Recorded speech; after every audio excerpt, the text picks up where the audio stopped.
दोस्तों, लॉर्ड्स में खेले जा रहे तीसरे टेस्ट के दूसरे दिन का खेल पूरी तरह रोमांच और उतार चढ़ाव से भरा रहा। भारत और इंग्लैंड के बीच ये मुकाबला अब उस मोड़ पर पहुंच चुका है जहां हर ओवर कहानी बदल सकता है। पहले इंग्लैंड के जो रूट का शतक, फिर बुमराह का घातक स्पेल और अंत में राहुल पंत की सधी हुई साझेदारी इस दिन ने टेस्ट क्रिकेट की असली खूबसूरती को दिखा दिया। बुमराह ने 5 विकेट लेकर मैच में जान फूंकी तो राहुल ने क्लास दिखाई और पंत ने आक्रामक तेवर। जी हां, इस वीडियो में हम आपको आज के खेल का पूरा हाइलाइट्स बताएंगे, तो वीडियो को अंत तक जरूर देखें। और अगर टीम इंडिया के फैन हो तो वीडियो को एक लाइक जरूर करें। इस वीडियो का लाइक टारगेट है 1000 लाइक्स। दोस्तों, तीसरे टेस्ट के पहले दिन के अंत के बाद इंग्लैंड का स्कोर था 4 विकेट पर 251 रन। जो रूट 99 रन पर नाबाद थे और कप्तान बेन स्टोक्स उनका साथ निभा रहे थे। दूसरे दिन का पहला ओवर लेकर आए भारत के सबसे खतरनाक हथियार जसप्रीत बुमराह। सामने थे जो रूट, पहली ही गेंद और क्या शानदार स्ट्रोक खेला रूट ने। गेंद को खूबसूरती से ऑफ साइड में भेजते हुए चौका जड़ दिया। दर्शकों ने खड़े होकर तालियों से उनका स्वागत किया और रूट भी खुद को रोक नहीं पाए।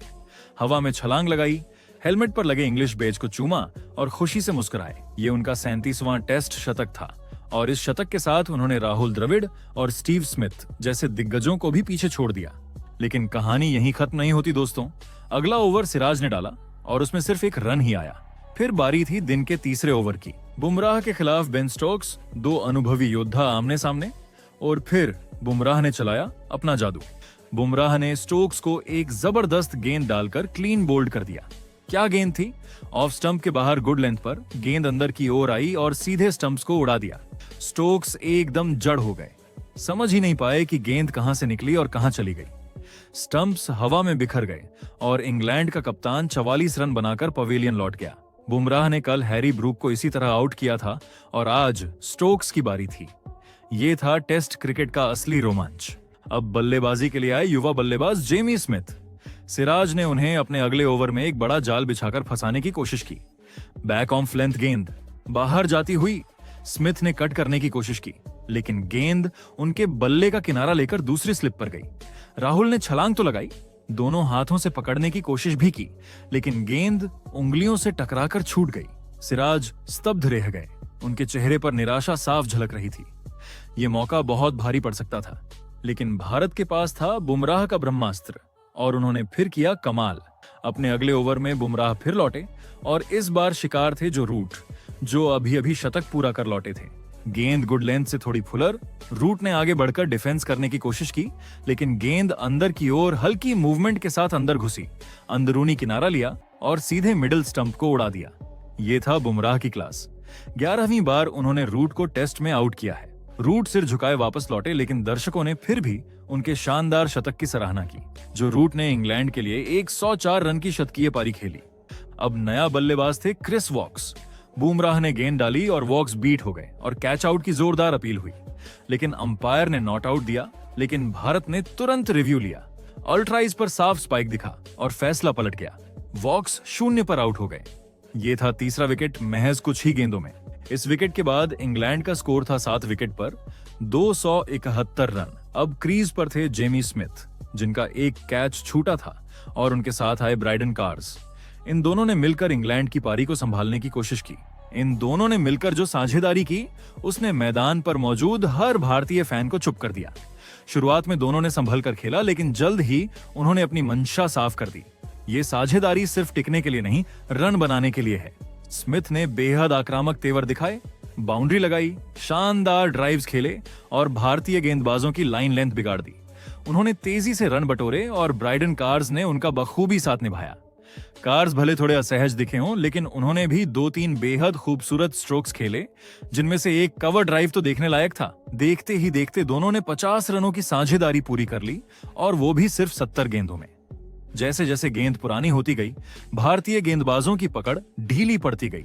बुमराह और सिराज ने अपना सर्वश्रेष्ठ झोंक दिया था, लेकिन एक मोड़ आया जब 92वें ओवर में गेंद बदलनी पड़ी और यहीं से खेल की दिशा भी बदल गई।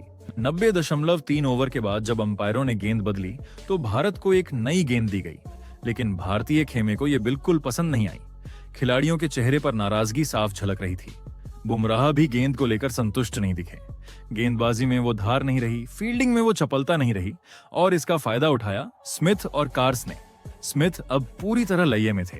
उन्होंने शॉर्ट गेंदों पर पुल, फुलर लेंथ पर ड्राइव और स्पिन के खिलाफ स्वीप भी लगाया, और फिर महज 52 गेंदों में अपनी हाफ सेंचुरी पूरी कर ली। ये इस सीरीज में उनकी दूसरी 50 थी, और इस बार उन्होंने इसे बाज़बॉल अंदाज में पूरा किया।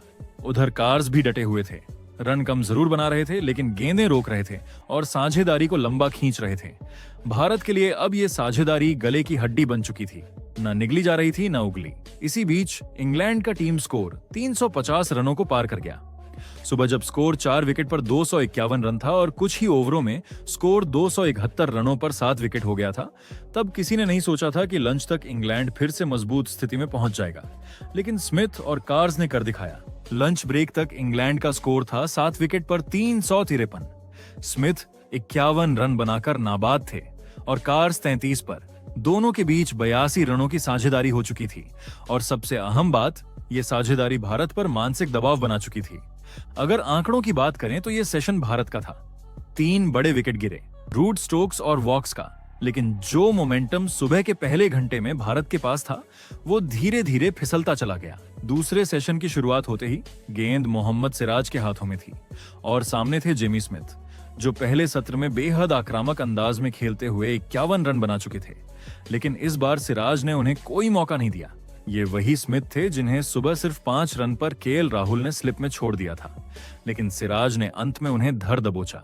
गेंद ऑफ स्टंप के बाहर लेंथ से डाली गई, थोड़ी एंगल इन हुई और फिर हवा में बाहर की ओर निकल गई। स्मिथ ने शरीर से दूर जाकर कट मारने की कोशिश की, लेकिन बल्ले का बाहरी किनारा लगा और गेंद सीधे चली गई विकेट कीपर ध्रुव जुरैल के दस्तानों में। जुरैल ने अपनी दाईं ओर डाइव मारते हुए शानदार कैच लपका। कैच भी शानदार और जश्न भी जोरदार। इसके कुछ ही देर बाद आए जसप्रीत बुमराह अपने उस ओवर के साथ जिसे लॉर्ड्स सालों तक याद रखेगा। उन्होंने जोफ्रा आर्चर को क्लीन बोल्ड कर दिया। गेंद तेजी से अंदर आई, लेंथ से जरा कम फुल। आर्चर कंफ्यूज थे, ना आगे गए ना पीछे हटे, बस बल्ला सामने रखा और उम्मीद की कि कुछ चमत्कार होगा। लेकिन बुमराह की गेंद उम्मीदों से तेज निकली और सीधा जाकर स्टंप्स को उड़ा ले गई, और ये रहा जस्सी का 5वां शिकार। लॉर्ड्स की पिच पर बुमराह का पहला 5 विकेट हॉल, और अब उनका नाम उस ऑनर्स बोर्ड पर दर्ज हो गया जहां सिर्फ महान गेंदबाजों का नाम लिखा जाता है। अब इंग्लैंड का आखिरी विकेट बाकी था। स्कोर 360 पर पहुंच चुका था और लगा कि भारत जल्द ही इंग्लैंड को समेट देगा। लेकिन सामने थे ब्राइडन कार्स, और उन्होंने भारत को सांस लेने का मौका नहीं दिया। एक छोर पर विकेट गिरते रहे, लेकिन कार्स अपनी ही लय में थे। उन्होंने बुमराह, सिराज और आकाशदीप की गेंदों को बेहद आत्मविश्वास के साथ खेला और इंग्लैंड को धीरे धीरे 380 के पार पहुंचा दिया। लेकिन आखिरकार सिराज ने वो कर दिखाया जिसका इंतजार भारतीय खेमे को था। 137 किलोमीटर प्रति घंटा की रफ्तार से एक फुल यॉर्कर।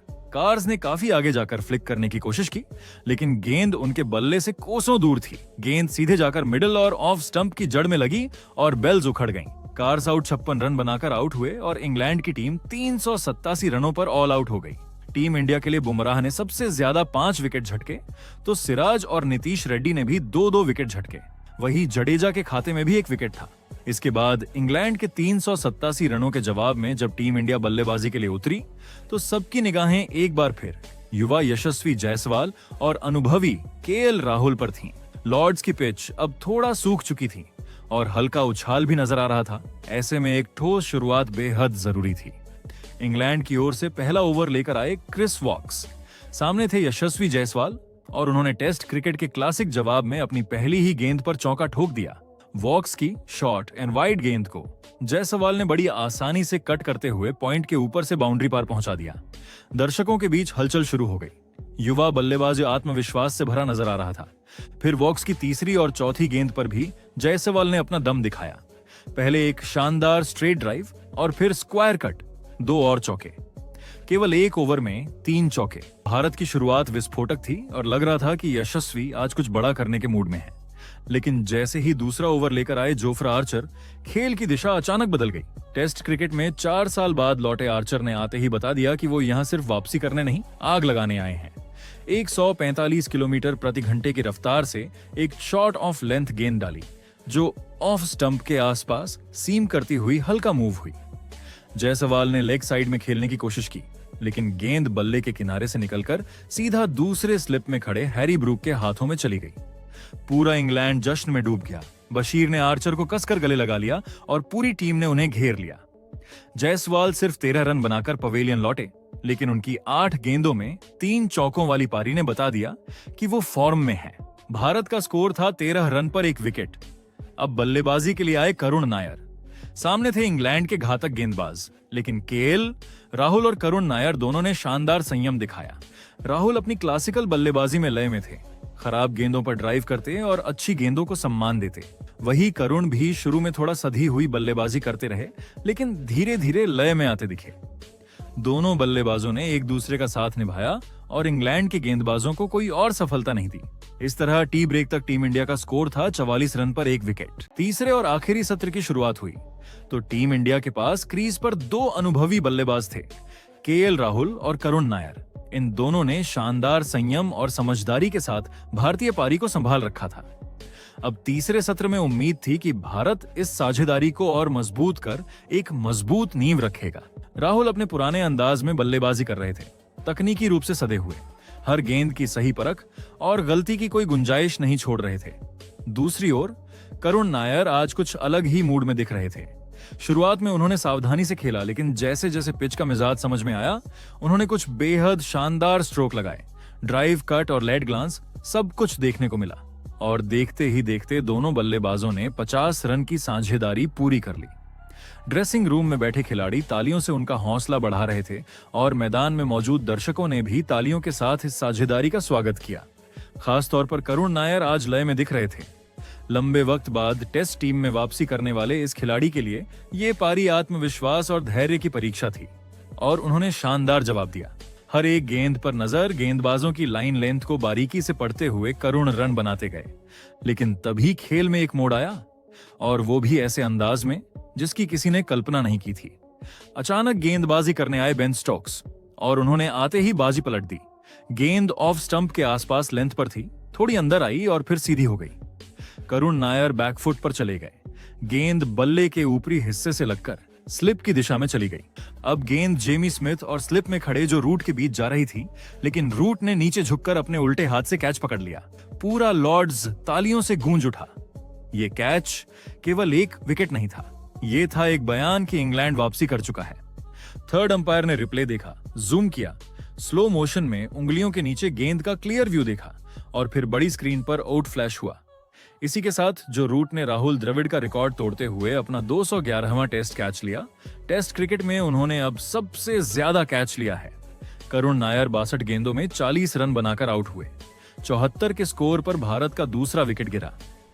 करुण की ये पारी एक बचाव अभियान जैसी थी, टीम को शुरुआत में मिली चोट से निकालकर स्थिरता तक पहुंचाना। लेकिन उनका विकेट भारत के लिए बड़ा झटका था। अब मैदान पर आए कप्तान शुभमन गिल।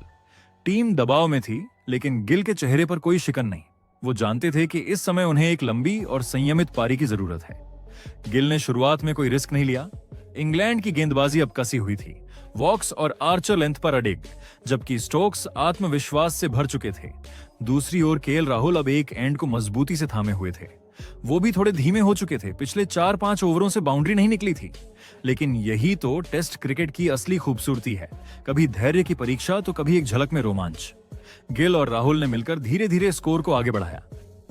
डॉट गेंदों के बीच सिंगल निकालते हुए, कभी कभी डीली गेंदों पर 2 रन बटोरते हुए दोनों ने एक छोटी लेकिन महत्वपूर्ण साझेदारी शुरू कर दी। और फिर आया वो पल जब भारत ने अपना स्कोर 100 रन के पार पहुंचा दिया। क्रिस वॉक्स, जिनका अब तक का प्रदर्शन बेहद साधारण रहा था, वो अचानक से धारदार नजर आने लगे। और फिर आया वो ओवर जिसने एक बार फिर लॉर्ड्स में भारतीय खेमे की धड़कनें तेज कर दी।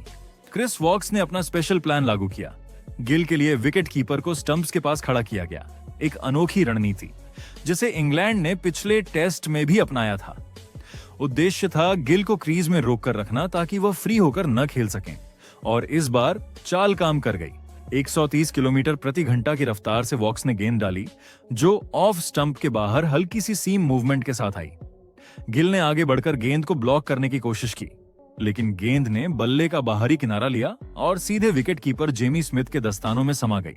स्मिथ को जैसे ही एहसास हुआ कि गेंद ने किनारा लिया है, उन्होंने तुरंत जश्न मनाना शुरू कर दिया। पूरी इंग्लैंड टीम उनके साथ हो गई और इस तरह शुभमन गिल 40 गेंदों में 16 रन बनाकर आउट हो गए। भारत का स्कोर हो गया 3 विकेट पर 7 रन। अब मैदान पर उतरे ऋषभ पंत और उन्होंने आते ही बता दिया कि वो क्या करने आए हैं। इंग्लैंड ने जैसे ही स्पिनर शोएब बशीर को गेंद सौंपी, पंत ने पहली ही गेंद पर चौका झड़कर उनका स्वागत किया। अगली बार जब बशीर गेंदबाजी करने आए तो पंत ने 2 और चौके जड़ दिए, एक डीप मिड विकेट पर पुल और दूसरा कवर ड्राइव। लॉर्ड्स की भीड़ में हलचल मच गई। भारत अब आक्रमण के मूड में दिख रहा था। दूसरे छोर पर केएल राहुल ने भी अपने हाथ खोलने शुरू कर दिए। उन्होंने स्पिन और पेस दोनों के खिलाफ शानदार टाइमिंग से रन बटोरे। उनकी बल्लेबाजी में वो क्लास झलक रही थी जो टेस्ट क्रिकेट के सच्चे दिग्गजों में होती है। हर डिलीवरी को पढ़कर रिस्क कम रखते हुए, मौके पर करारा जवाब देते हुए राहुल ने इंग्लैंड के गेंदबाजों की थकावट बढ़ा दी। 97 गेंदों में उन्होंने अपनी हाफ सेंचुरी पूरी की, एक ऐसी पारी जो स्कोरबोर्ड से कहीं ज्यादा मानसिक मजबूती दे रही थी। राहुल ने एक छोर पर डटकर टीम को संभल दिया तो दूसरी ओर पंत ने इंग्लैंड के बॉलिंग अटैक को बैकफुट पर धकेल दिया। अब दोनों के बीच साझेदारी 38 रनों तक पहुंच चुकी थी और सबसे अहम बात, यह साझेदारी भारत को फिर से मजबूत स्थिति की ओर ले जा रही थी।